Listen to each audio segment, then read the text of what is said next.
restorative pose that you can do anywhere, either using yoga props or just what you have at home. So it's a nice relaxation pose, similar to legs up the wall, but our knees are going to be bent. So a few things you might want: a pillow or a blanket for your head, and then we want to create some sort of lift that's going to support our lower legs. So I have 2 blocks and a bolster. You could use several pillows, or you could use the edge of the couch, your bed, or an ottoman. So the way to do it with your props at home is to create a little table here with my blocks. So I just want to make sure they're far enough apart that they're stable. And then here we go. And I always wiggle it a little bit to make sure that the blocks aren't tipping. I like something for my head here just to increase the relaxation.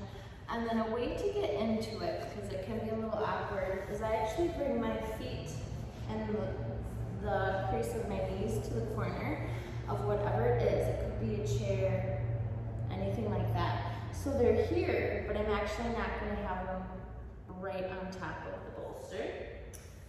I slide down on one arm, and then I just do one leg at a time, rolling onto my back. So there's a few ways to do it.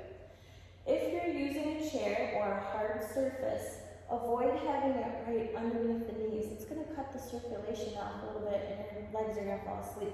If you have a nice soft bolster, you can have it cushioning the back of the knees because there's not as much pressure and it just feels a little bit better.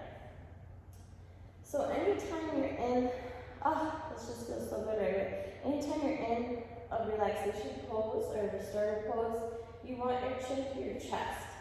If I have my head like this, which I do see a lot in class, I'm activating my sympathetic nervous system still.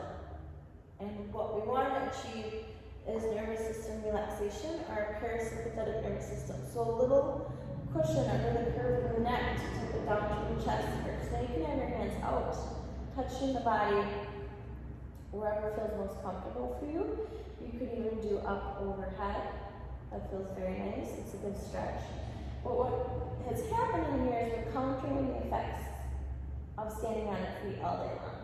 So the blood flow from our legs now is not working against gravity. It has the help of gravity, and it's cooling down into our vital organs and coming up to the heart. So this is considered an inversion. So there are some contraindications, like glaucoma or eye issues, or if you're having any vertigo or dizziness.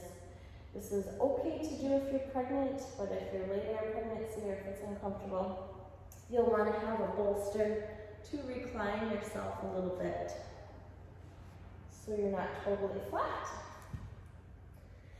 And then you just chill. You're getting a nice release of the psoas muscle, which tends to tighten when we're seated a lot, driving a lot, or stressed. So you can rest here for 3 to 5 minutes, soaking it up, enjoying that pose. You can press pause on the video if you'd like to do that. Otherwise, the way to get out of this pose is to bring your hands towards your body. And you might want to bend one knee at a time in, maybe a little rock side to side, and then we always want to roll onto one side, keeping our head heavy. Before gently cat stretching back up. So try this pose at home. It's awesome. What if you did it every day? How good could you feel?